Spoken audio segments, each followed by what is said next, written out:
The Subcommittee on Livestock and Foreign Agriculture hearing will now come to order. The topic of this morning's hearing is safeguarding American agriculture from wild, invasive, and non-native species, a challenge that has plagued American agriculture throughout the various regions of our country historically, and one that American agriculture has to contend with, and we hope to have a balanced group of witnesses to testify here today as to those challenges. And while the subcommittee obviously's jurisdiction is on livestock and foreign agriculture, a lot of our focus as it relates to these issues of wild, invasive, and non-native species relate to the foreign agricultural part of the jurisdiction of this subcommittee, because as we know, so much of American agriculture is exported, and oftentimes we have to contend with issues on our ability to market our products abroad with regards to issues of invasive species that are non-native species that other parts of the world argue that may not meet phytosanitary standards, and it's a part of our challenge and a part of our effort. So I welcome the attendance here today of the members of the subcommittee, and we look to hold a good hearing with the witnesses that we have before us. I want to thank everybody for being here. Obviously, the impacts of invasive and non-native species impact agricultural supply chains. We have a group of witnesses here that deal with these issues regularly, and how we, in fact, deal with steps on importers and exporters that we attempt to try to keep invasive species from impacting the various commodities that we produce so that trade can continue. The subcommittee oversees, obviously, key parts of the U.S. Department's functions that partner with addresses that involve wildlife services at the Animal and Plant Health Inspection Service, as well as the Department of Ag Trade Promotion efforts. Recently, I had an intervention with USDA and working on a problem that we had with China on tomato seeds, for example. Our discussion, I think, is going to complement the good work of our colleagues on the Biotechnology, Horticulture, and Research Subcommittee, of which we have some members here this morning who serve on that committee as well as the Conservation and Forest Subcommittee. And so the hope is to, while there's overlap, to complement our efforts with the other two subcommittees. Specifically from my own background, I can tell you in California, we have a host of these issues, both in invasive and non-native species. Examples of those is the Nutria populations that have damaged wetlands and farmlands, but they've also taken place in Maryland, and they've taken place in Louisiana as well. We also have wild birds that have played a role in introducing Newcastle virus in poultry flocks, and while in other states these animals have also been linked to similar damage and disease that has taken place. It's an issue that affects the entire country, region to region.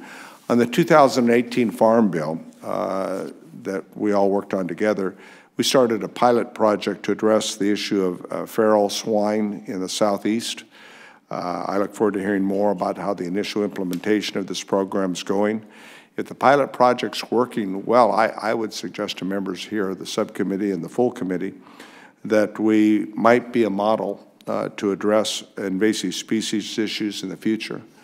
And so we, I think, need to look at that.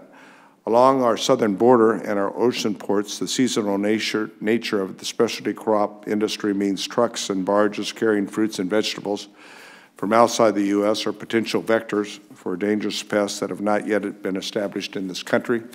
And I've been at the border both through California all the way to Texas, and I've seen the concern and the attempt to address that from ensuring that it doesn't happen.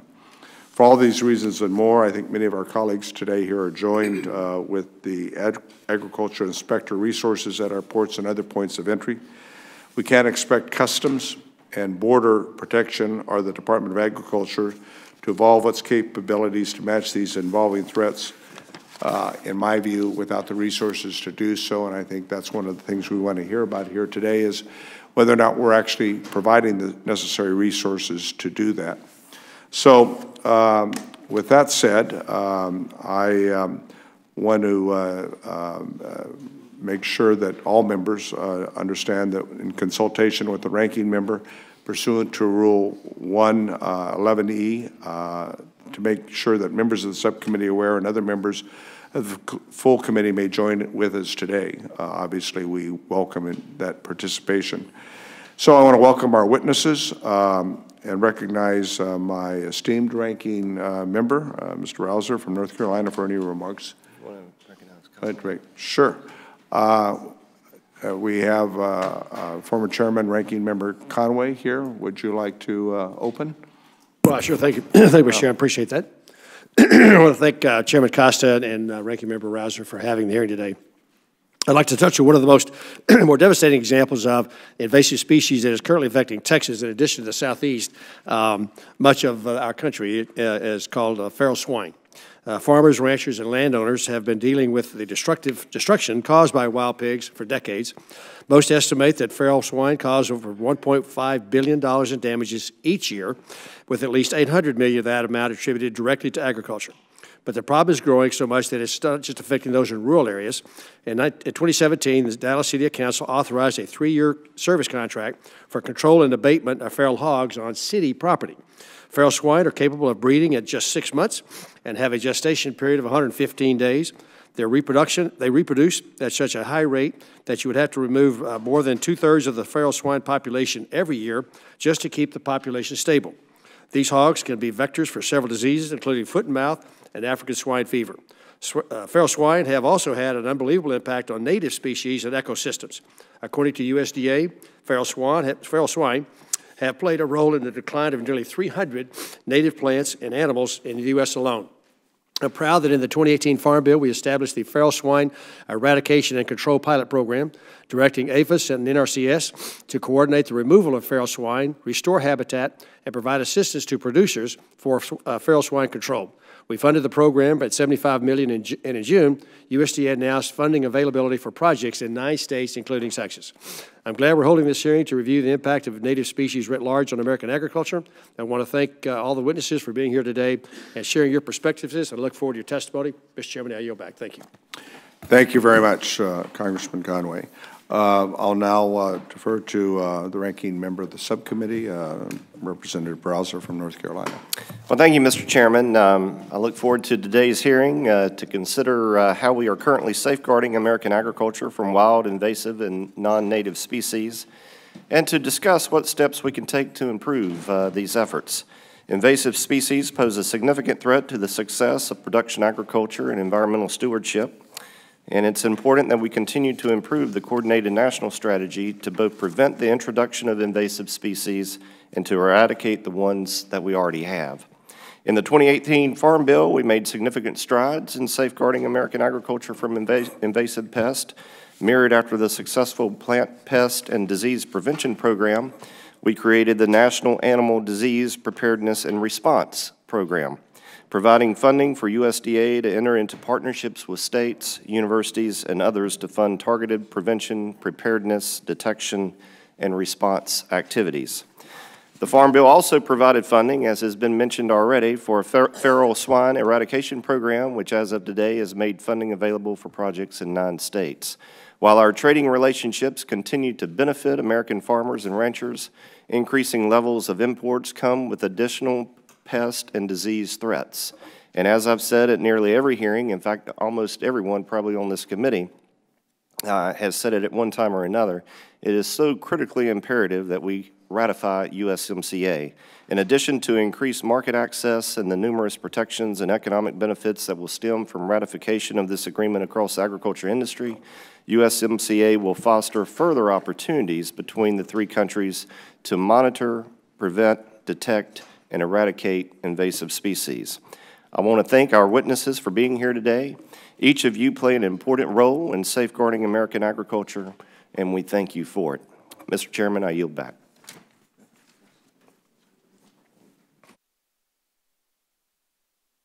Thank you very much. The chair would request that other members submit their opening statements for the record so we may begin with our witnesses and their testimony to ensure that there's ample time for questions. I would like to welcome all of our witnesses and introduce you collectively before we begin. First, Mr. Rick Ortega, who I've worked with over the years, General Manager and Director of Policy and Government Affairs for Grassland Water District in Los Banos. Congressman Cox and I share the kind of overlap of the entirety of Grassland's irrigation water district. It's the largest wetlands, contiguous wetlands in the United States, which is a fairly interesting effort, and it really is a key part of the Pacific Flyway from Canada all the way to Mexico. We're glad to have you here and talk about your efforts to fight with feral Nutria, and we welcome you to the Ag Committee. We have a second witness here that I'm going to defer to Representative Craig, who would like to introduce the second witness. Thank you so much, Mr. Chairman. It's an honor to introduce Dr. Beth Thompson. Thank you so much for being here. As Executive Director of the Minnesota Board of Animal Health, Dr. Thompson also serves as the Minnesota State Veterinarian. In this role, she oversees the planning and implementation of statewide programs for the detection, control, and eradication of animal diseases. Her work also includes working closely with the Minnesota Department of Agriculture, the Minnesota Department of Natural Resources, the University of Minnesota, undefeated Golden Gophers 9-0, and the United States Department of Agriculture. Dr. Thompson, we're glad to have you here today, and I look forward to your testimony. Thank you very much, Representative Craig. Minnesota's got a great team. Fresno State almost beat them in the first game of the season, but we fell a little bit short. Our third witness is Mr. Breck Erickson, Senior Vice President for Business and Affairs of J&D Produce in Edinburgh, Texas. He tells me they're busy harvesting right now a host of important specialty crops, and Mr. Erickson's involved in those specialty crop production efforts in the Rio Grande Valley. Prior to his current role, he served as President and CEO of Texas International Produce Association. Brett, we thank you for being here. In addition to that, we have Mr. Kurt Reichert, Fumigation Director from the Western Fumigation and Leicester, Pennsylvania. Mr. Reichert works with both importers and exporters at the ports of Delaware and elsewhere to manage the transmission risks, which is part of what we want to understand better here with your testimony today. He also serves as the Western Compliance Officer. Mr. Reichert, we also look forward to hearing from your testimony. And our final witness is Mr. Gaston Kemp. I hope I pronounced that properly. Technical Consultation Manager and Wildlife and Range Consultant for Noble Research Institute in Ardmore, Oklahoma. Mr. Gaston Kemp works closely with farmers and ranchers on tools and methods for addressing feral swine. And we thank you all for joining us today and your willingness to share your perspectives to the subcommittee. We'll now proceed with hearing from our witnesses. Each of you will have 5 minutes. I hope you understand you have those lights in front of you. For the first 4 minutes, it's green, and then at the fifth minute, it turns yellow, and then at the end of 5, it turns red, and you're on your own.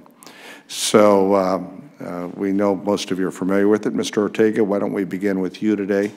And we thank you for being here, and we look forward to your testimony. Rick Ortega, Los Banos, California. Thank you. Thank you, Chairman Costa, Ranking Member Rouser, members of the committee. My name is Rick Ortega, and I'm the General Manager of the Grassland Water District in California. Located in Merced County, we are a federal water contractor that conveys water to wetland habitat on state, federal, and private wildlife refuges in the grassland ecological area. The wetlands in the ecological area make up the largest remaining block of freshwater wetlands in the West. Encompassing over 300 square miles, this habitat and surrounding wildlife beneficial agriculture, such as alfalfa, cotton, corn, wheat, and irrigated pasture, support hundreds of wildlife species and millions of migratory birds each year. With less than 10% of historical wetlands remaining in California, the ecological area is recognized by international treaty as one of the most important wetland ecosystems in the Americas. The ecological area is also the epicenter of California's Nutria epidemic. Since their rediscovery in 2017, nearly 800 Nutria have been taken and many more documented at more than 200 sites across the San Joaquin Valley. The vast majority of Nutria to date have been taken within my district's boundaries. But now they've expanded to 4 other counties in the San Joaquin Valley and threaten to spread further. Nutria reach sexual maturity at 4 months of age and can have 40 offspring each year. They consume 1/4 of their body weight per day, but destroy 10 times the plant biomass by foraging almost exclusively on the fleshy bases of vegetation, reversing hundreds of millions of dollars in restoration efforts and also agricultural revenue. The ecological area shares a water conveyance system with agricultural water districts through vulnerable earthen line canals. Nutria burrows are extensive, can extend hundreds of feet and cause levee failure and loss of scarce water supplies. These water supplies are the lifeline of our precious remaining ecosystems and agricultural economy. Merced County alone is a $3.2 billion ag economy with over 100 types of crops grown over 1 million acres. Water and wildlife agencies in California fear Nutria expansion could devastate the Sacramento-San Joaquin Delta system. In Louisiana, Nutria convert 2,000 acres of marshland into open water each year and have compromised their water infrastructure. This would not only impact the ecosystem, but the hub of the state's flood control and water delivery system, which also supplies water to over 25 million people. We must act now to prevent catastrophic outcomes in California. The California Department of Fish and Wildlife has taken lead on eradicating Nutria in California. The department's emergency response has made great stride in slowing the growth of Nutria populations, while long-term resources are pursued for a formal, dedicated eradication effort. Through a one-time state appropriation, they established a Nutria eradication program that is now expanding to 45 staff, including 5 contracted specialists through the U.S. Department of Agriculture's Wildlife Services. This effort also seeks to evaluate and utilize all effective detection tools, including the use of scent detection dogs, eDNA, and telemetered Judah Nutria. Eradication campaigns are inherently long-term and require adequate and reliable funding to ensure a successful outcome. A full-scale campaign in California is estimated to cost around $5 million per year for at least 7 years before significant progress is made. The department estimates a total eradication campaign will take decades to complete based on successful efforts in other parts of the country and the network of suitable habitat in California. The department currently feels it has adequate operational funding, but only through fall of 2022, where they will experience a significant budget deficit if no other funds are identified. Thank you for the opportunity to provide testimony in the committee today. We look forward to working with you on solutions to this very real problem. Well, we thank you, Mr. Ortega, for your succinct and concise testimony in under 4 minutes. But it's a serious problem, and of course, I personally have visited the challenges that you're dealing with there. Our next witness is Dr. Thompson. Would you please proceed from Minnesota? Good morning, members. My name is Beth Thompson. I'm the state veterinarian in the great state of Minnesota and also the executive director of the Minnesota Board of Animal Health. Thank you for this opportunity to speak with you today about the importance of safeguarding American agriculture. It is an honor to be here today. Minnesota is one of the nation's leaders in poultry production. We are ranked #1 in turkey production and also have strong broiler and egg production in our state. Many of our poultry farms are multi-generational and have supported the ag and state economy directly through jobs on farms, related businesses, and in our communities. I'm very proud to be part of agriculture in Minnesota and in the Midwest. In every aspect of agriculture, there is a component of risk. In livestock agriculture, a risk that is faced by all farmers is the introduction of disease. I provided written testimony for you on poultry diseases which can be introduced via wild waterfowl and other birds. I'm going to focus my talk on avian influenza, as Minnesota has had recent experience with this disease. Certain species of wild waterfowl and shorebirds are considered to be natural reservoirs for avian influenza. There is little or no disease sign in these birds. So back in 2014 and 15, the virus that was found in domestic and commercial poultry here in the United States, that dreaded H5N2, likely started in Asia and then spread to the North American wild birds via commingling of wild waterfowl, because the migratory pathways of these birds overlap in the far northern hemisphere. The North American wild birds then brought the virus down into the continental United States, and there was a spillover into our commercial flocks. In other words, the Eurasian H5N8 mixed with a North American low-path avian influenza virus, and we had the outbreak of 2015. 110 farms in Minnesota were affected, and over 9 million birds either died or were depopulated because of this disease. It was estimated that the economic damage to Minnesota alone was $650 million, and at least 2,500 jobs were affected. Epidemiological studies conducted revealed that there was initial, independent, point source introduction of the virus directly into these farms. While the farms that were infected later on during the outbreak, it was more than likely truck traffic, workers' clothing, and the virus being carried in by other methods. This outbreak highlights the importance of many areas, but briefly to three. Number one, surveillance. Surveillance of both wild and commercial birds. The information from all of this surveillance must be shared. Wildlife researchers must share this information with state and federal livestock agencies and vice versa. This is true in peacetime, and it's also true during an outbreak. And just as a note, I just received from our USDA partners the National Wildlife Disease Update just before this hearing started. So that communication is going on, but it must continue. Secondly, response planning. This is also critical. During the summer of 2015, Minnesota had, at times, over 500 responders working per day on high-path avian influenza. And that number does not include the number of turkey farmers, other farmers, veterinarians, and community members that had come together to fight this disease.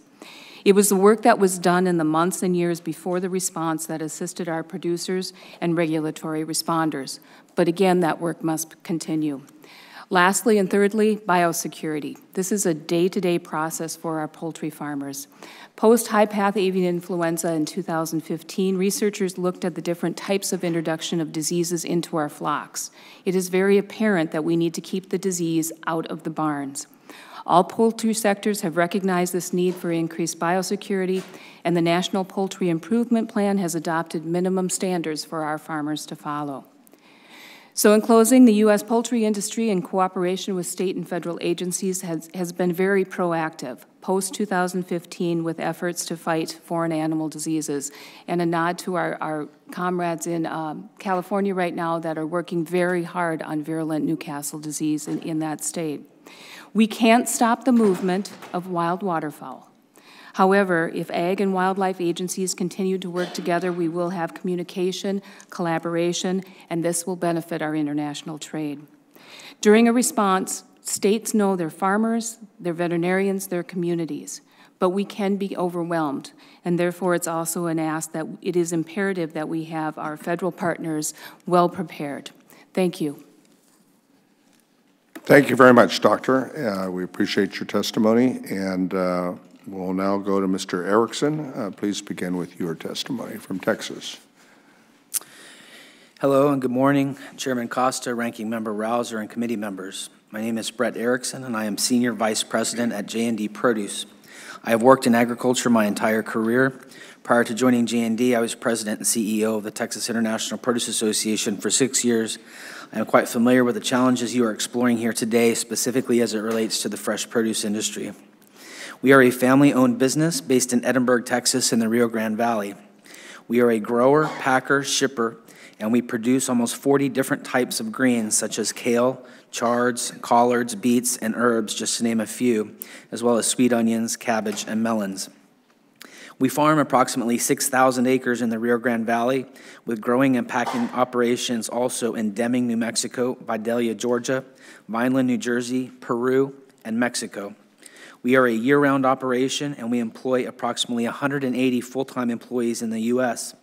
That number swells to over 500 seasonal employees in full production, as we are now, and up to 750 when you include the harvest crews that are managed by farm labor contractors. Our business is quite complex, and we have several serious challenges that prevent us from growing the business as quickly as we would like to, labor being number one. I would be remiss if I did not mention how badly we need labor reforms, and I must take this opportunity to ask you all to support the Farm Workforce Modernization Act. We desperately need these changes as our business and many others like us are suffering from a severe labor crisis that threatens our ability to maintain, let alone grow, a sustainable farming business in the United States. Our customers include wholesalers and food service companies, but our primary business is dealing with retailers who sell direct to you, the U.S. consumer. Some of our customers include H-E-B, Wegmans, Publix, Meijer, Kroger, Albertsons, and Walmart. We utilize imports to complement our overall business to supply our customers with product year-round, and when we are not in production in our domestic locations. We are truly an international farming and packing operation, and because of that, the flow of our product and consequently the quality and freshness of our perishable commodities are in the hands of the federal agencies who are responsible for inspecting product as it crosses the border. Additionally, the security of our domestic farms, particularly in Texas on the border, are at risk of being attacked by invasive pests and diseases. In Texas, we have seen double-digit increases year over year for the last decade for volumes of fresh fruits and vegetables. In the last 12 years, we have increased the volumes coming from Mexico 143%. The increase in imports creates a positive economic impact for our country and means that consumers can purchase whatever item they want every day of the year. The downside is that the ports are overloaded with product. Volumes have exploded, and new products coming from Mexico and other parts of the world bring with them new pests and diseases. While this exponential growth in import volumes has occurred, federal agency staffing levels have not, creating bottlenecks and delays that range from a few hours to several days, at times rendering entire loads of product useless because the quality has deteriorated to the point that we can no longer send it to our customers. Today, I'm here to ask the committee to secure additional resources that will put more manpower at our ports of entry. Specifically, we need more USDA APHIS insect identifiers and CBP ag specialists. Furthermore, I request that more time and attention from USDA APHIS be directed towards training CBP ag specialists on insect identifications, and that USDA grant more authority to well-trained CBP ag specialists to make identifications and make a determination if an insect is good or bad. The challenges I detailed above are just some of the reasons I and the produce industry strongly support the Protecting America's Food and Agriculture Act of 2019. This legislation, sponsored by Representative Philemon Vela, has the support of Chairman Costa, Chairman Peterson, Senate Chairman Roberts, and Ranking Member Stabenow, and it recognizes the challenge the fresh produce industry faces. As a domestic-based grower-shipper, I am here to ask for your help to be a part of a solution to help keep American fruit and vegetable growers in business and to ensure that American agricultural interests are protected from the threat of invasive pests and diseases. Thank you. Thank you very much, Mr. Erickson, and thank you for making reference to the legislation that we're trying to move forward with.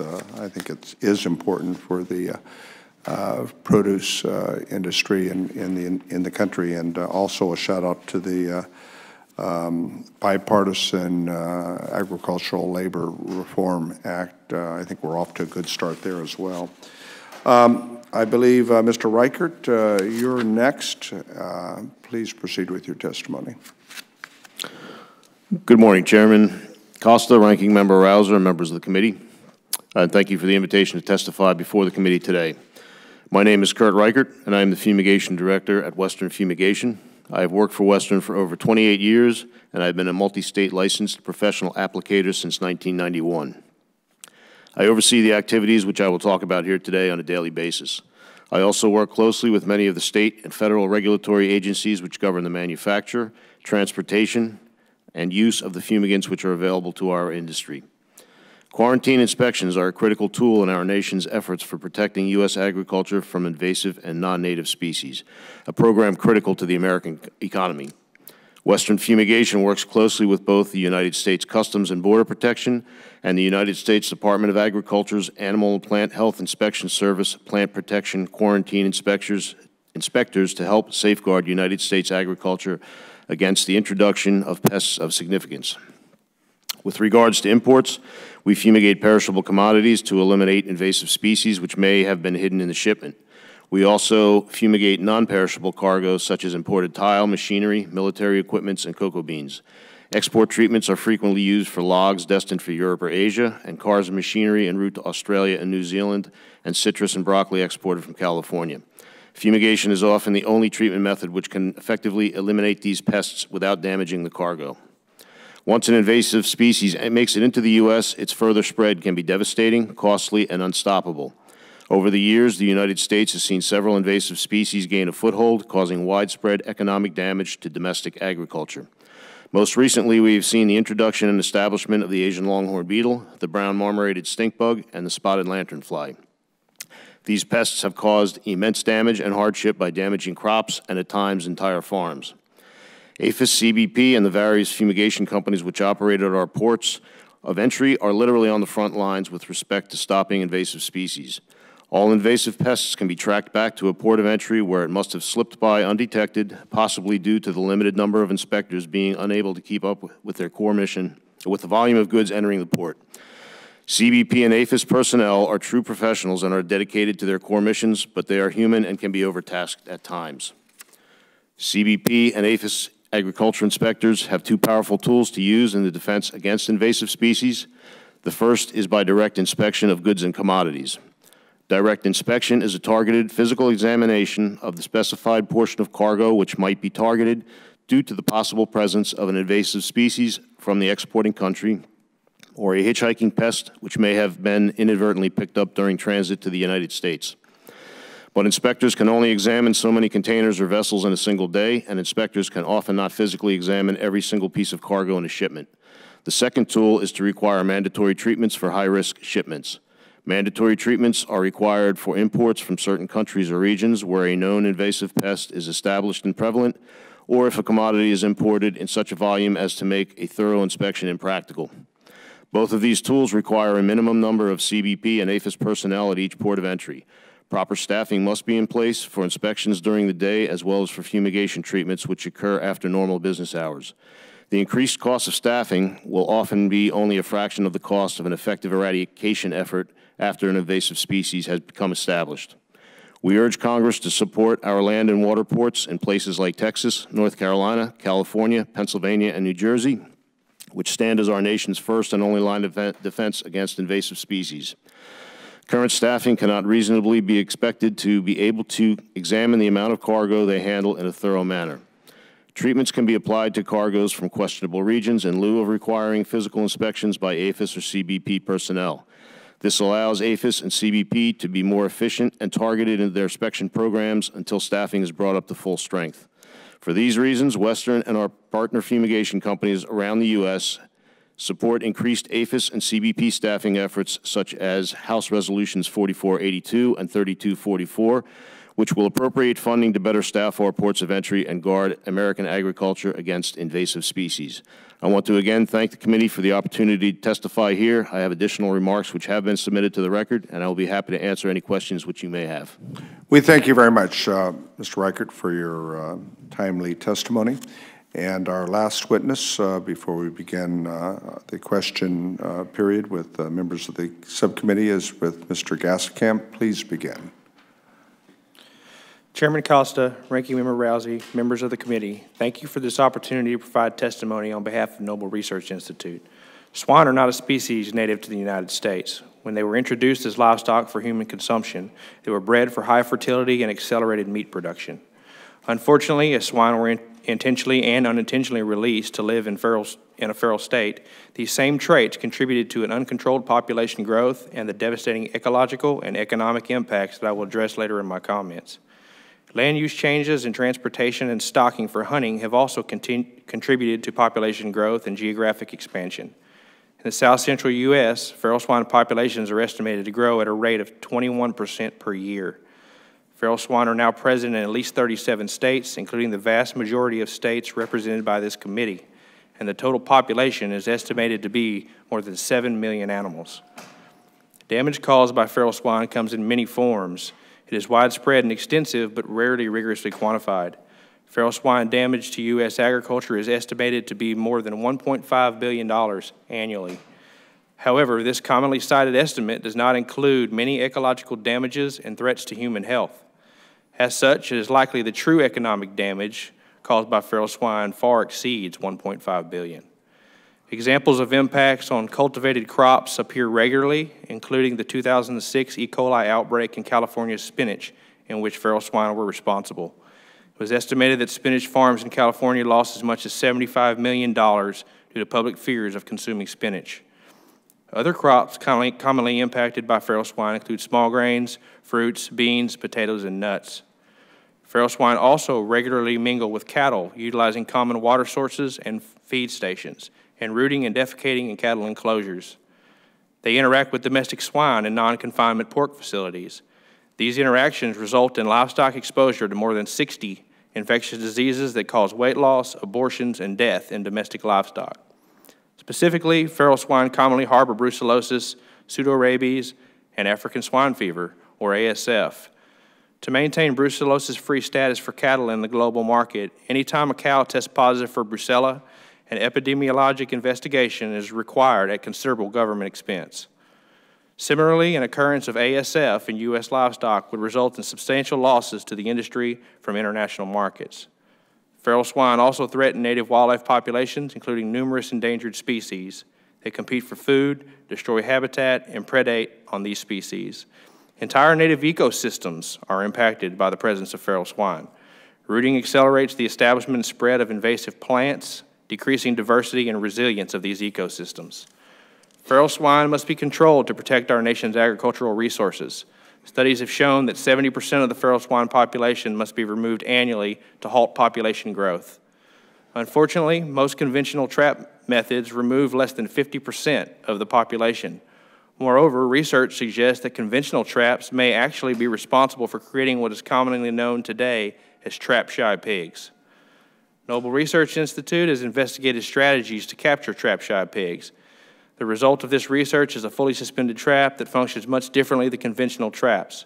Our research demonstrates that the suspended trap design has an 88% capture rate, and it is now commercially available under the Boarbuster product name. Innovative techniques like the Boarbuster will be essential to controlling feral swine populations as they become more trap-shy. Education on best management practices that utilize the most effective technologies in a strategic manner is vital to successfully reducing feral swine populations. State and federal funding has extended the reach of producer education on feral swine, but more educational programs are needed as feral swine populations expand. Funding for continued research is also vital to future success in feral swine control. Stimulated by the USDA-funded grant in 2015, the National Wildlife Research Center and Noble Research Institute partnered to develop performance and monitoring tools for the management of feral swine. We anticipate that USDA's new feral swine control pilot will result in additional innovative ideas for educating producers and increasing control efforts. Feral swine populations continue to grow at the expense of ag production and native ecosystems. If left unchecked, feral swine could have devastating impacts on our nation's food supply, ag industry sustainability, and environment. Continued support for developing advanced control strategies, conducting feral swine research, and educating producers on strategic and effective control practices is essential if we hope to prevail over this invasive and prolific species. Thank you for the opportunity to speak today. We thank you, Mr. Gaston Kemp, for your important testimony, and notice that we've been joined by the chairman of the House Agriculture Committee, and appropriately so, we will defer to him for any comments or questions he may want to make at this time. Thank you, Chairman Costa. Dr. Thompson, welcome. I haven't had a chance to interact with you directly in this position. I've had a lot of experience with your predecessors who did outstanding jobs, and I'm told that you're going to be better than they are. So we'll see how that goes. But Minnesota's, been a leader, I think, in a lot of different areas. The poultry situation, as you mentioned, we learned a lot of lessons. And I guess you were the head of the Wilmer lab at one point, were you? Yes, members, Minnesota has 2 labs. One is Yeah. located in St. Paul and one in Wilmer, which was well-funded after avian influenza. Yeah, Yes. and that was because of, we learned our lesson, and we had people taking turkeys to South Dakota to get them tested because we couldn't, they couldn't deal with it all, the distances and all that. So I think we made a lot of progress, and we learned a lot about biosecurity. That we thought we had a pretty good system, and turned out we didn't. We had people working at 6 different turkey farms that were staying together at night and not showering and whatever and spreading this stuff, So we learned a lot of things, and, I think the industry is pretty much on top of it now as best as you can be.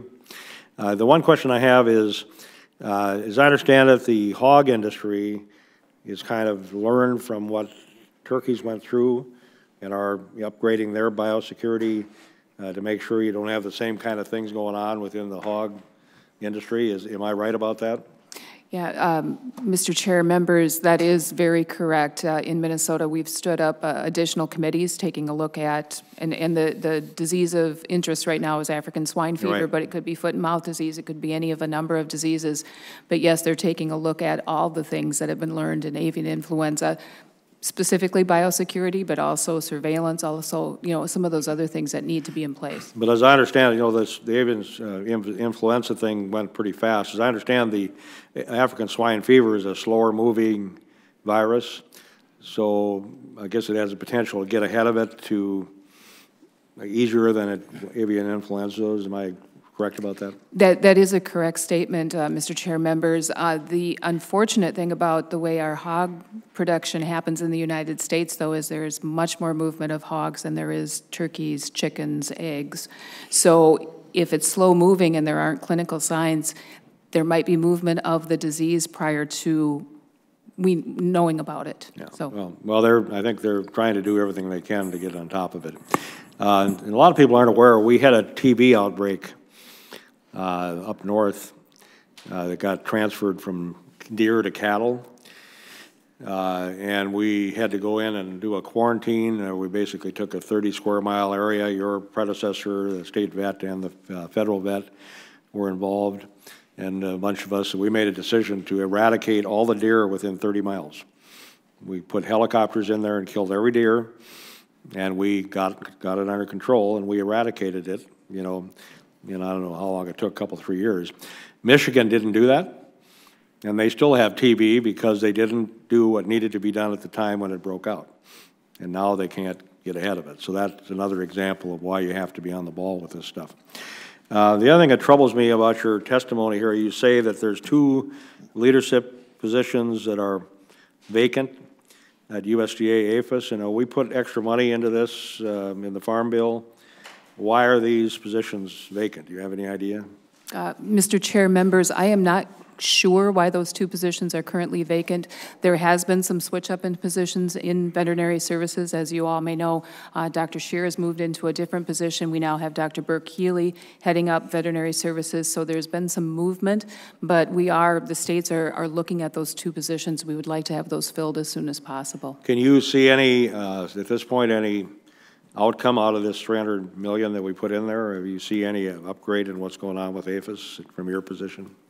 Mr. Chair, members, if you're speaking specifically of the Farm Bill funding, there was a call for proposals for training and exercise for this first year, and all states, related agencies, some universities and some private groups have put in proposals for that money, so we're waiting to hear back from USDA at this point in time. We're very excited about this opportunity. And Mr. Gaston Kemp, is it? Over in Denmark, they're building a wall. We're into walls in this world, but they're building a wall between Denmark and Germany. I actually saw the video of it because the feral hogs in Germany apparently have African swine fever, and the industry in Denmark is scared to death that they're going to transfer these. They're actually building a double wall so that these hogs can't interact face to face. I don't know that we have any indication that we've got African swine fever within the feral hog population in the United States. I guess one question, if you're aware of that. And the second thing is, how would the feral hog population acquire African swine fever? Do you have any information about that? Or do any of you have any information? Yes. Absolutely. Thank you for the question. African swine fever in countries where African swine fever is endemic, it persists in native populations of wild pigs as well as feral swine that are in those areas. Here in the United States, until we can really get a hold of actually controlling feral swine populations, we won't be able to have a good way to control African swine fever if it gets into feral swine populations. I am not an epidemiologist, so I don't know exactly how feral swine would get the disease, but they definitely can contract it from domestic livestock and vice versa. Anybody on the panel know how that could possibly happen, if it could get transferred into the wild population? Mr. Chair, members, one of the pathways that I can think of is African swine fever virus is very hardy.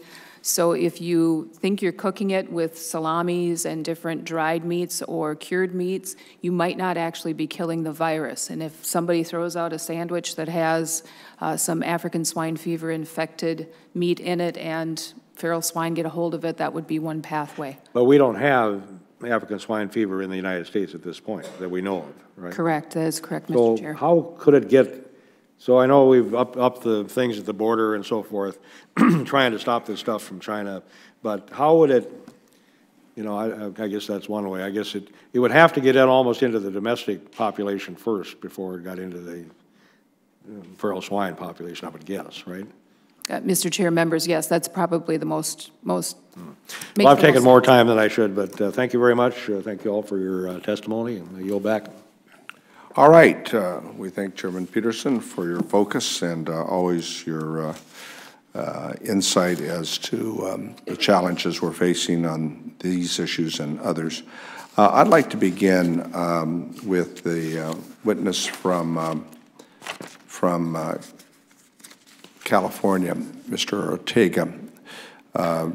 You noted in your testimony about the challenges you're facing with this invasive non-native species called Nutria that's also been a problem in other parts of the country. My understanding is you have funding for eradication for 2 years, but what happens after that? A serious deficit. No long-term funding has been secured. We think the effort will require about $5 million annually. $5 million currently will support 45 staff at the California Department of Fish and Wildlife. And the source of that funding is? The San Joaquin Delta Conservancy has issued a one-time appropriation and the amount of $10 million. CDFW is also reallocating staff, biologists, to this effort. So those folks should be doing their normal day-to-day jobs, but yeah, I fear that if we don't secure some long-term funding, we're going to have a real hard time controlling this outbreak. And are you aware of the experiences in Maryland and Louisiana and their eradication efforts and what sources of funding that they were able to bring together? Yeah, there was actually federal funding available here in the East that currently do not extend to California through the eradication program. Well, that's something I think we ought to look at in terms of a comprehensive effort. If it's applicable in Maryland and Louisiana, obviously we think it would be appropriate in California. And, you know, a lot of these efforts are a result of cost sharing anyway, local, state, and federal, so we should work on that. You noted in your testimony, again, the impacts on waterways and levees and the importance of those waterways to deliver water to agriculture and urban water users. Could you talk more specifically, have you had any cost analysis on potential impacts in agriculture? No specific cost analysis have been conducted. The Central Valley is a very flat area, and most of the water is wheeled through earthen line canals. And so the extensive burrowing that can occur can really compromise. I understand it's hundreds of feet, and they establish these caves within these levees in which you'll have colonies of Nutria that begin breeding, as you noted, after 4 months, and with 40 offspring, the propagation of this species obviously is very problematic. Absolutely, yeah. The burrowing is extensive, and because of the density in these colonies, one example is they pulled 100 Nutria out of a 10-acre pond. So they're very gregarious, and they can attack specific infrastructure. If we don't start to get control of these, and they do migrate into the Sacramento-San Joaquin Delta, I think that's the biggest threat that agricultural faces. The Delta is a highly managed system to provide water throughout the state. Well, Mr. Harder has legislation on that effort, of which I'm a co-sponsor, and we'll continue to work with them. Hopefully he'll get back here before the committee finishes its hearing. Mr. Erickson and Mr. Reichert, you talked about the importance of the impact of trade, and I noted that in my opening comments. I think we all here in the subcommittee believe that that's absolutely critical, and that to ensure that we have enough resources in our ports so that inspections are done thoroughly. That was part of the problem I had with this tomato seed issue in China, where we had to try to provide some alternative support. And I think that's why, as you all noted, that Mr. Vella's legislation that many of us are co-sponsoring to introduce Protecting America's Food and Agriculture Act to make sure that we can hire more ag inspectors at our ports of entry. What kind of backlog are you folks seeing due to the lack of inspectors, and what impact does that have on specialty crop growers and consumers? So it's not uncommon we're a domestic producer, but we do import product to complement our business. And I would say once a month on average, perhaps a couple times a month, we run into issues where a load of cilantro or broccoli crowns or something coming out of Mexico gets held up at the port of entry because of insect identification, and the local inspectors may not have the authority to identify that insect, so then the insect needs to be sent up to Washington, D.C. So it takes maybe, occasionally we see shipments that may take 3 to 4 to 5 days to receive an insect identification, and when it's something that's out of the ordinary, at which time we typically would have to dump the load or send it to the food bank. It would no longer be salvageable for us. So it's more examples of that will be important as we try to move this legislation forward. Mr. Reichert, do you have anything you'd like to add? No. To follow up on Mr. Erickson's experiences, we see about the same in the Port of Philadelphia. Generally, we handle more of the imported commodities. Our CBP inspector staff is down by, I believe, 4 inspectors. Our APHIS inspector count is generally at 6. We understand they are losing 2 of their people through a vertical integration. So they have offers out there now for additional inspectors. 2 would be the minimal. As Mr. Erickson said, the identifiers are also in need. Certain commodities, if they cannot be inspected or identified locally, must be sent down to Baltimore area, and that can in the... Bottom line is we need more help. Yes, we do. Okay. I've exceeded my time, and I'd like to defer now to the ranking member of the subcommittee, Mr. Rouser from North Carolina. Thank you, Mr. Chairman. Again, thank each of you for being here today. We're talking about feral swine and their ability to harbor any number of diseases. Do we know exactly how many different diseases they can harbor? Is it thousands, hundreds of thousands, 10, 20? That's a great question, Ranking Member Rouser. We we don't know exactly how many diseases swine can actually harbor. We know there are about 66 that are important to agriculture here in the U.S. That doesn't include some of the foreign animal diseases like foot and mouth and African swine fever. But it's a funny story is, you know, we work with a colleague out in Western Texas at the Texas Institute for Environmental and Human Health. He's been very good at exploring new diseases that may be harbored in our swine populations, and every time he sends us some advice, hey, maybe we ought to start testing for this, it seems that we find some prevalence of every disease we've tested for in feral swine. They are a huge reservoir for diseases that, you know, could harm U.S. agriculture. You know, following up on that, there's a great movement in the country, free-range chickens, free-range hogs, whatever you want to call it, in this case feral. I have a huge population center on the coast, and then further inland it's all agriculture, and I have a tremendous number of hogs, turkeys, and chickens that are produced in my district.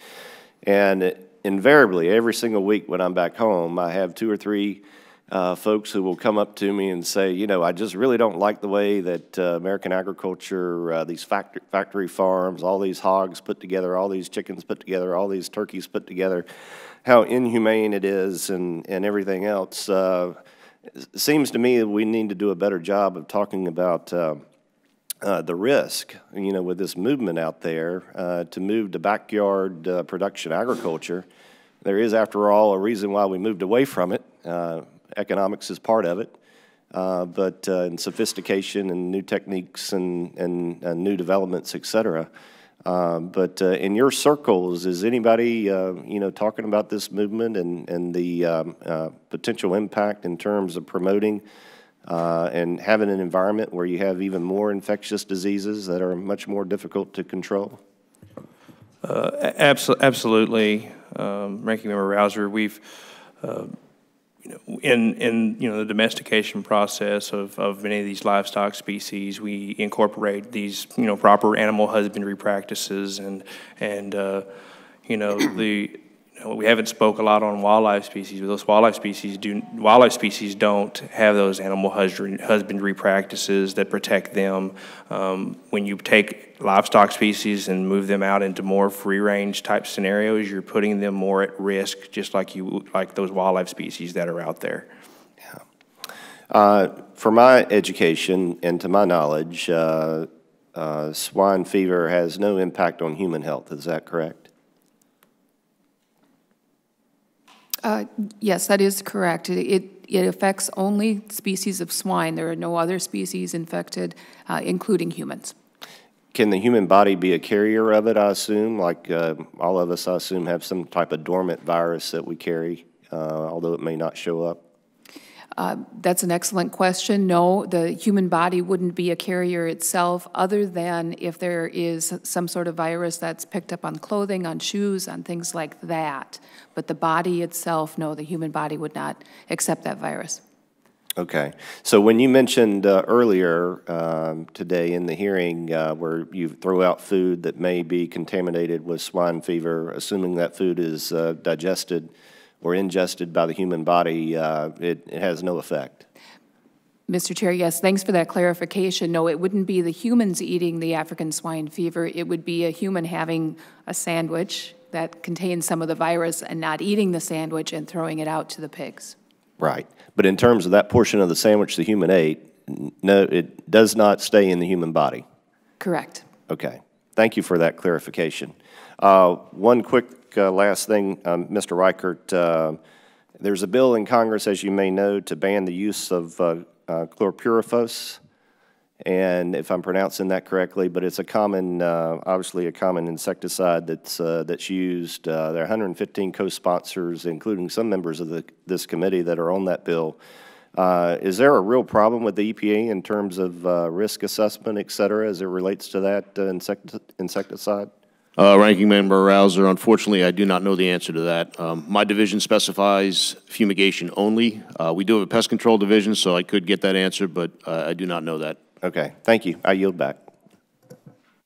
thank the ranking member, and the next member on our list here is Congressman Harder from just north of me in the great San Joaquin Valley, and he has a piece of legislation that I think deals with one of these issues that we were talking about earlier on non-native invasive species. Congressman Harder. Thank you, Chairman Costa and Ranking Member Rouser. I appreciate the opportunity to testify about the threat Nutria poses to the California Central Valley, and I especially want to thank Congressman Costa for identifying ways USDA and the California Fish and Wildlife Service can work together to contain and eradicate these swamp rats. For folks who have no idea what a nutria is, all you need to know is this is a giant swamp rat which can destroy vitally important parts of our agriculture, everything from crops, including almond trees, irrigation canals. They can even cause flooding by burrowing into water control systems and threatening our water infrastructure. And if we don't take action now, there could be 250,000 nutria just in California within 5 years, because one female can lead to 200 offspring in a year. 200. And that's why I've introduced a bill that invests $7 million now to help our community and our country get ahead of this issue before it's too late. And to illustrate this, I brought this fantastic prompt, which is called the invasion curve, thanks to the California Fish and Wildlife Service. I call it the nutria curve. We can also call it the feral hog curve. We'll talk about that. And essentially what you see here is you see the exponential growth of an invasive species. You see that at the beginning, you have the introduction of an invasive species, you see the first detection, then you see when folks are aware, and then when public awareness begins, and then finally when eradication is all but impossible, when all you can do is have local control and management. And this is the costs of containment are obviously also exponential as the population grows. This is where we are right now on nutria. We're right here. We've detected the problem, but eradication is still feasible. If we don't combat this problem quickly, pretty soon we're going to be right here. By the time that public awareness really begins, by the time you see these nutria all up in your farm, it's already too late to eradicate the problem completely. And you see the exact same thing, by the way, with what's happened in feral hogs. I think feral hogs are actually an example of not taking this as seriously as we should have at the beginning. I mean, in the 1980s, wild pigs were where nutria is today, only found in a handful of states. But today they're found in 35 states, costing $2.5 billion in damage annually. Some farmers in southern states lose up to 50% of their yield just from these pigs, and folks have to worry about 30 to 50 feral hogs in their backyard attacking their kids. And so the Farm Bill, has set aside $75 million over 5 years to address this crisis, but I wish what we would have done is actually addressed it years earlier, decades earlier, when it was still easier to eradicate it. And so my goal is to make nutria not the next feral hog infestation. We come from a state where there's a lot of droughts, floods, wildfires. We need to be able to get ahead of disasters, and invasive species are just the next one. And I hear a lot of my colleagues talk about fiscal responsibility, and I couldn't agree more. By getting ahead of this problem now, when it's still manageable, we're spending $7 million to eradicate this problem instead of spending $2.5 billion every single year like we are on feral hogs. We actually end up saving a whole lot of money in the long run before they actually get out of control.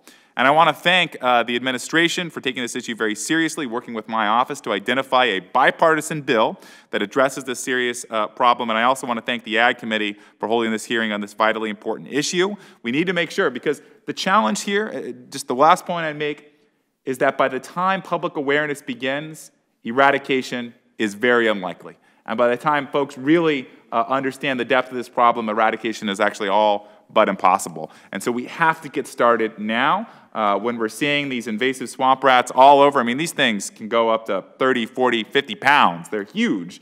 And one female, 200 offsprings, we've got to be able to nip it in the bud.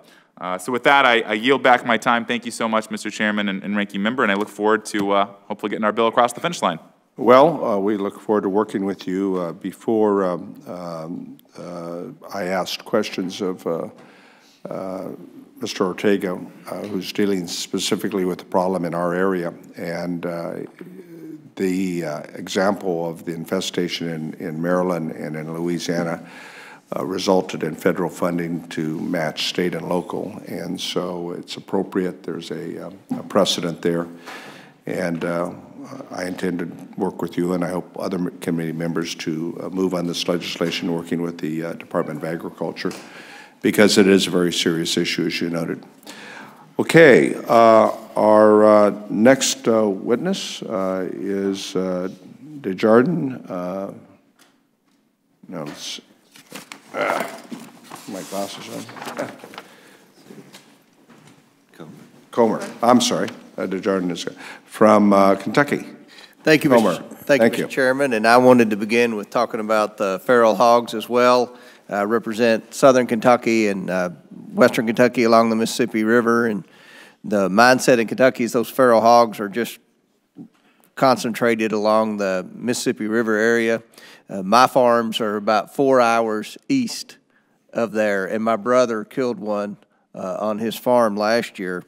It also wanted to note that just this week, there was an announcement that the Kentucky Division of Fish and Wildlife will join the Forest Service in an attempt to kill the feral hogs from helicopters. And there was a picture of, I know they had done that before in Kentucky. So Kentucky is serious about it. I was Commissioner of Agriculture, and this was a big issue in several counties along the Mississippi and Ohio River parts of Kentucky. I was just curious, is that, I guess I'll ask Mr. Gaston Kemp, is that something that other states are doing, working with the Fish and Wildlife to try to eradicate the feral hog population, and is that proved to be a good relationship in every state? Thank you for the question. Absolutely, you know, collaboration is key when dealing with feral swine. Collaboration is key to get behind the problem, get ahead of the problem. You know, there are aerial gunning is that practice that we refer to as, you know, as basically wildlife services, USDA Wildlife Services getting in helicopters and administering control, lethal control via helicopters. That is happening in a lot of states in the South. Texas and Oklahoma, Kansas have very active programs where Wildlife Services is flying and working on eradication in that regard. In a couple of those states, in Texas and Oklahoma, we actually have commercial operators that are also, you know, selling hunts from helicopters and that sort of thing for the public to engage in. Aerial gunning has been proven to be one of those more effective techniques for removing swine, but those techniques need to be strategic in nature, designed for control, not for recreation. Right. Thank you. Dr. Thompson, I wanted to ask you, in my district we have 5 poultry processors. I think I have as big a poultry dependent district as any in America in Kentucky. What's the status of programs to safeguard the health of poultry to prevent you know, any type of livestock disease outbreak? How successful are we right now? I know there have been instances, even in Kentucky and other states, where you've had an outbreak of West Nile and different things like that. And thank you for the question, Mr. Chair, members. There's a lot of work going on within our poultry industries right now. I'm most familiar with what's going on in Minnesota, of course, but on the level of biosecurity, the lessons learned from high-path avian influenza in the past years. In addition to that, all poultry processors are working together with their producers on biosecurity audits. And as an official state agency, we're reviewing the audits of individual farms. So on many different levels, there's a lot of work going on right now. My last question I wanted to ask you, Dr. Thompson, pertained to black vultures. This has been a huge issue in Kentucky with my cattlemen. Of course, that was a protected species. We changed that. So I assume we changed that in the Farm Bill. It was supposed to be changed in the Farm Bill last year. What success has Minnesota had, very quickly, what success has Minnesota had with dealing with black vultures?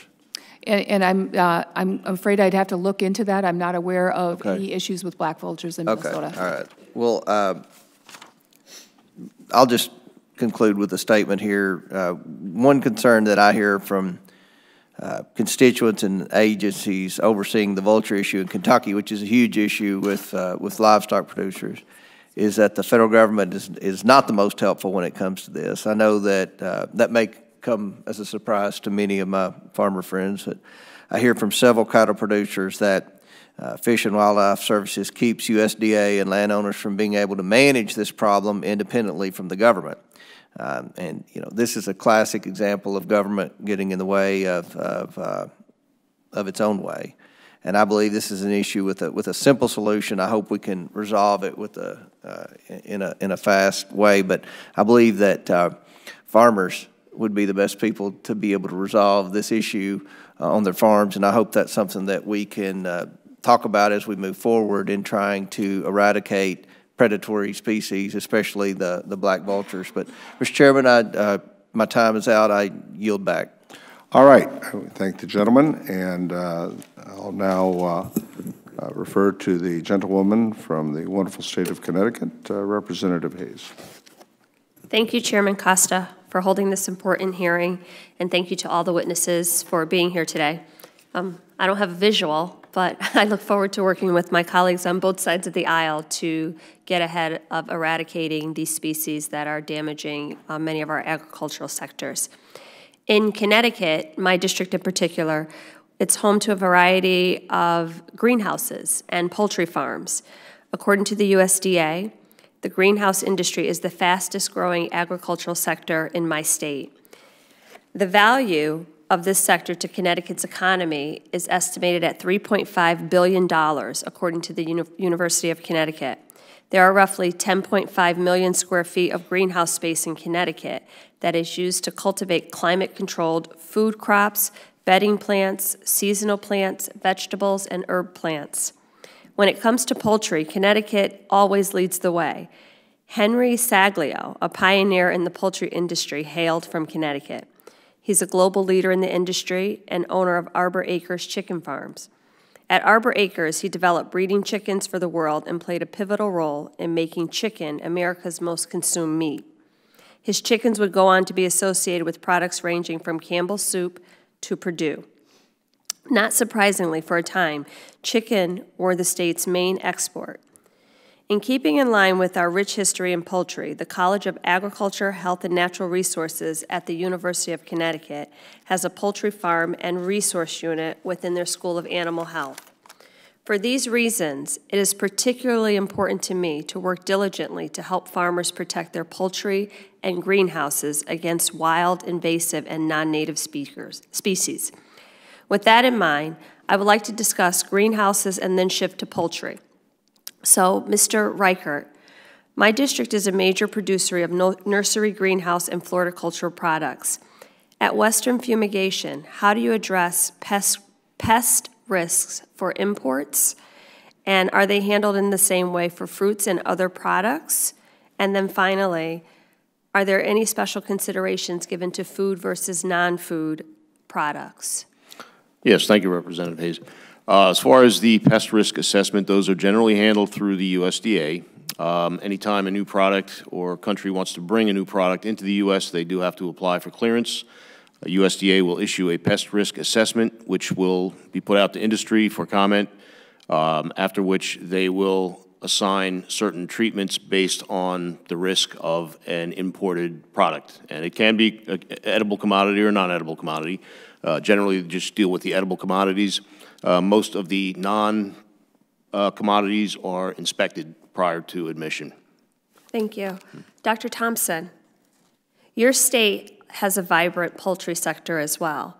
We are located east of you, and as you discussed earlier, diseases spread by migratory birds. They tend to go west to east. How do you coordinate with other state veterinarians in, say, New England, so that those of us on the Atlantic Flyway can stay up to date and prepare for what's heading our way? Thank you for that question, Mr. Chair. Members, there is a variety of different ways that we communicate across states. Most importantly, I would bring up United States Animal Health Association. It's an association of all state regulatory officials and specifically animal health officials. As part of that organization, we also have the National Assembly, which is made up of only state animal health officials. Certainly, in my view, the best way to communicate with each other is picking up the telephone and calling somebody. Imagine that. Do you see the USDA taking a leadership role in convening some sort of discussions around those like communication best practices to make sure that we're ahead of any potential outbreaks or spreads? Yes, that's a very good question. USDA does convene meetings on an ongoing basis depending on the disease and depending on the species. Thank you. That's all I have, Mr. Chairman Costa. I yield back. Thank you. Yeah. All right. Thank you very much, Representative Hayes. Our next member is the gentleman from Minnesota, Mr. Hagedorn. Thank you, Mr. Chairman. Ranking Member Rouser, it's a pleasure to be here. Thank the witnesses for their testimony. First, I'd like to associate myself with Ranking Member Rouser's comments about everything that you're doing is very important. But the number one important thing for agriculture right now is to get the United States, Mexico, Canada free trade agreement through.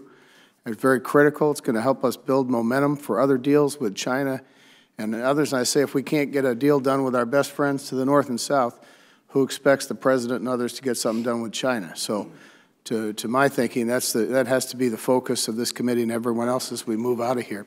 Mr. Gaston Kemp. So we've had people from agriculture and others come up and talk with us about African swine fever, and I've always impressed upon them we should probably be doing more like they do in other countries like Taiwan to try to keep products out of their country coming from China.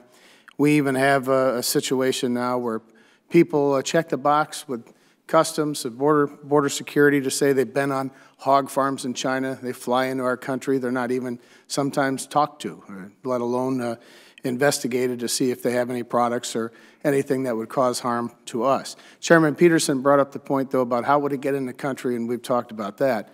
But I said, you know, it's one thing to try to protect the United States from African swine fever, but what about Mexico and Canada, particularly Mexico? Have a bit of a porous border there. Is it possible that we could get it just from these feral hogs being infected in Mexico, running over the border? I take it that they don't really pay attention to our borders, correct? Thank you for the question. That is correct. You know, we've done research just in I mean, Oklahoma-Texas border is not the same border as the U.S.-Mexico border, but feral swine do not pay attention to boundaries, especially water boundaries. Feral swine, fortunately, they do, you know, contrary to a lot of popular belief, feral swine do have home ranges. They're not nomadic, roaming the landscape endlessly. Most of their geographic expansion has been a product of recreational hunting, increasing populations in areas for recreational hunting. And so fortunately, an effort like that to keep, you know, if African swine fever were to get into Mexico, for example, we could focus efforts along that border in order to keep it from moving. Now, you still got the issue of transportation on shoes and bologna sure. and all of those things. But that's good to know. Thank you. Dr. Thompson, nice to see you today. Thank you for being here.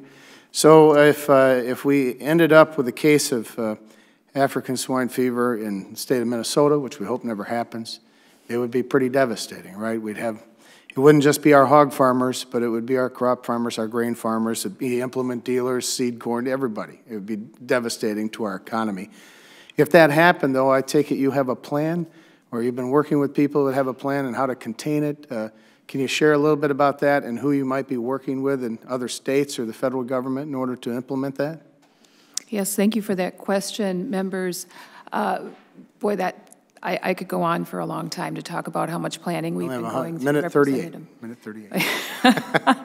We've got a variety of different committees that we've set up within the state.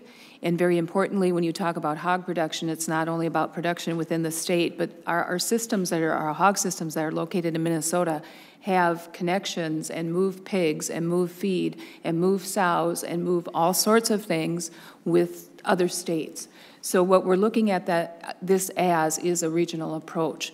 So we've pulled in, importantly, Iowa, but also other states within our regions start talking about and continuing to work on our plans of what's going to happen. In addition to that, very recently, there was a nationwide ASF exercise, which I believe was 15 states highly involved with hog production were involved with. It was a 3-day exercise. We looked at things like what does a stop movement mean, how are we going to permit things from state to state, and some of those important issues. But I can tell you at any point in time, during the week, there is something going on within the Minnesota Board of Animal Health related to African swine fever. Okay. Thanks very much. With that, I yield back. The gentleman yields back, and the next member on the list is Ms. Hartzeller from Missouri, right? Yes, absolutely. The Show Me State. That's right. Thank you, Mr. Chairman. Thank you, Mr. Gaston Kemp, and all of you for being here. I grew up on a hog farm, so very, very supportive of pork production and very concerned about the feral swine issue that is all across our country, even in my district, part of South Missouri there. So I'm very interested in your testimony.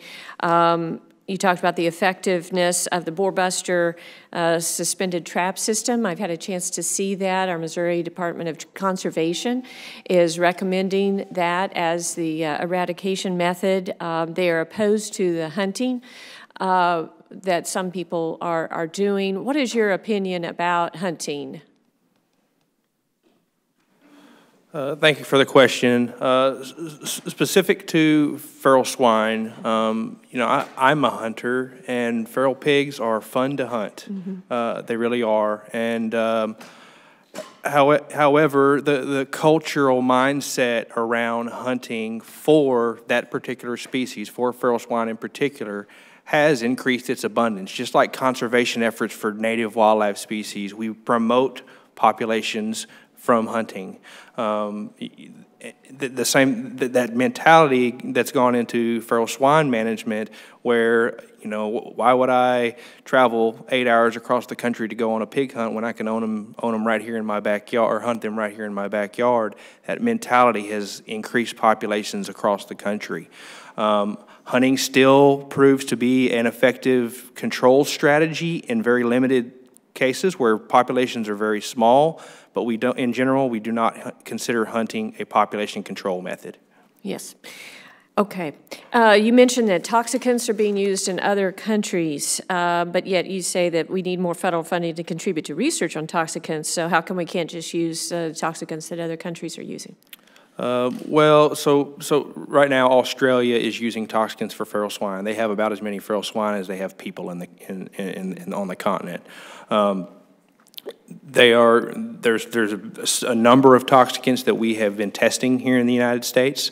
The primary challenges associated with toxicants are making those safe for humans to use, but more importantly, making them species specific so they don't affect other species, including humans. You know, so if a toxicant is administered, we can't be impacting native populations of wildlife. So you would say that the ones being used in Australia aren't really researched enough to make sure that they're safe for humans and other species. Sure. Differences in Australia are they don't have a lot of omnivorous species. In the United States, we do. The omnivorous species Australia has are also other invasive species. Okay. In the U.S., we've got black bears that could be impacted as well as others. Last question with the feral swine. As you mentioned in your testimony, they're most prolific large animal in the United States. Early age of sexual maturity, 6 to 8 months. Short gestation period,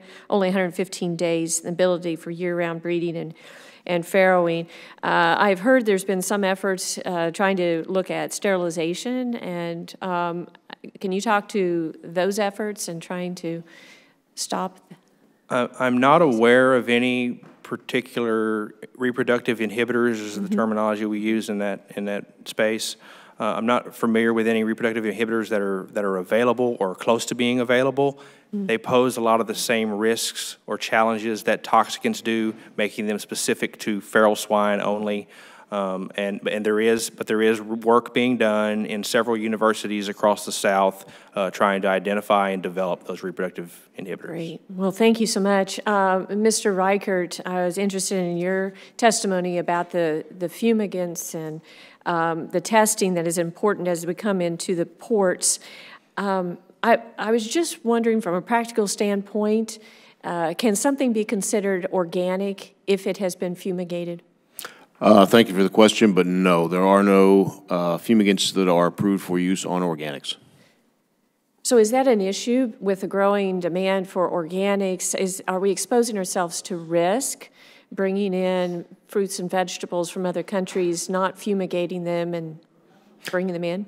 That certainly is a risk. The USDA does tend to focus on those for inspection when they come in, but again, they only inspect a certain amount of each lot of produce that's brought in, so they're not inspecting every single piece, and things can be missed.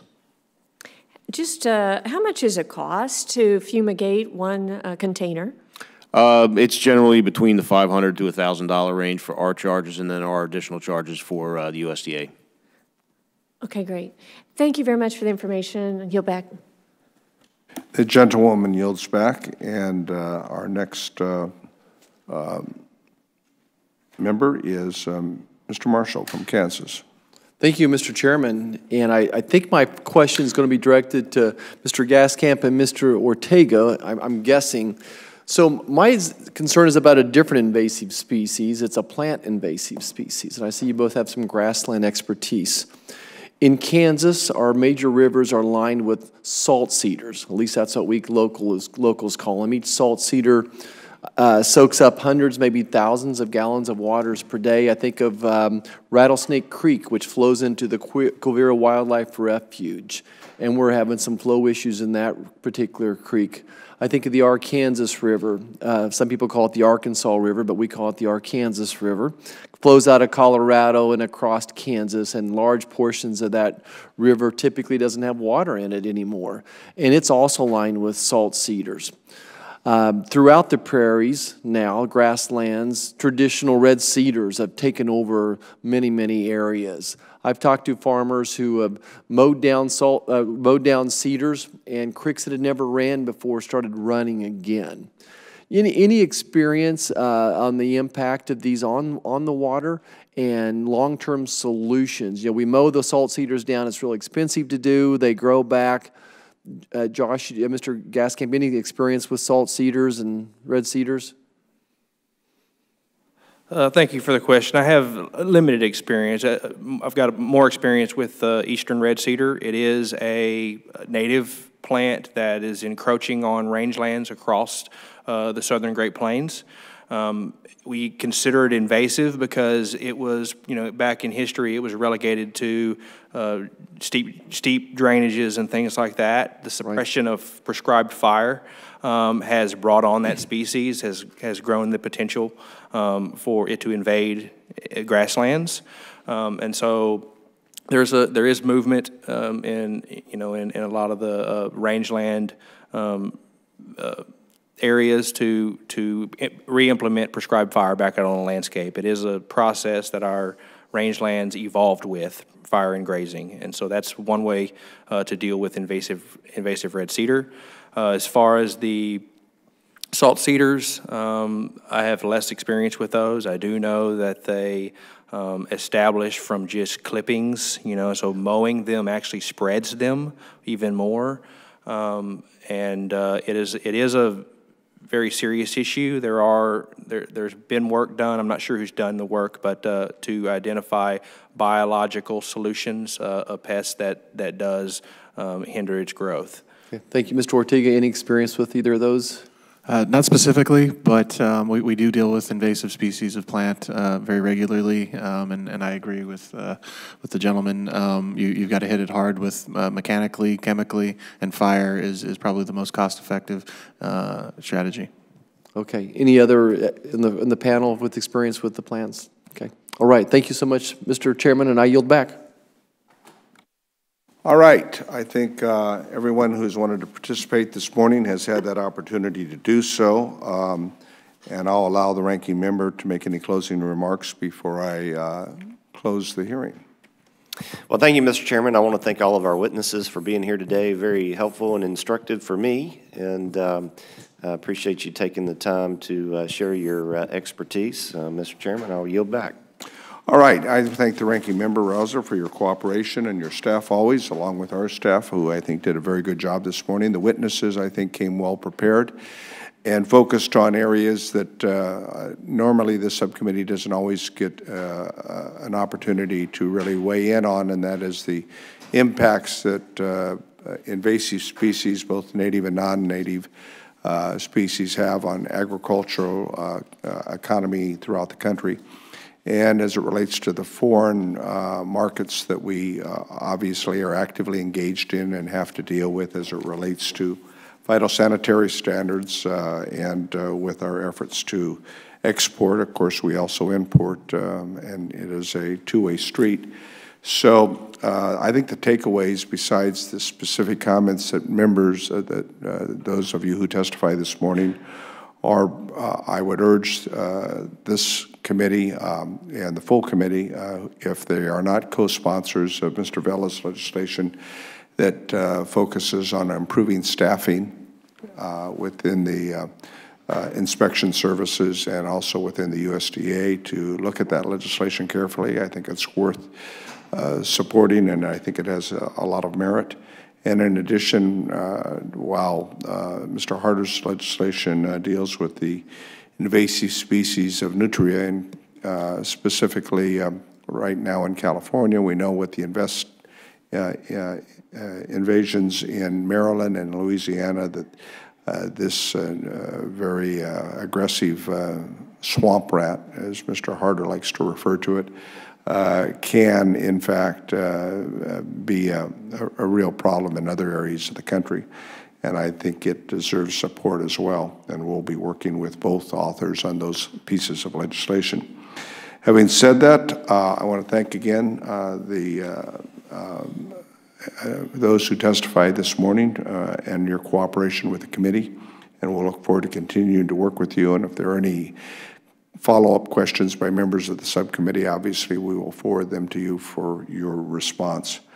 Under the rules of the committee, the record of today's hearing will remain open for 10 calendar days to receive additional material and supplemental written responses from witnesses to any question posed by a member.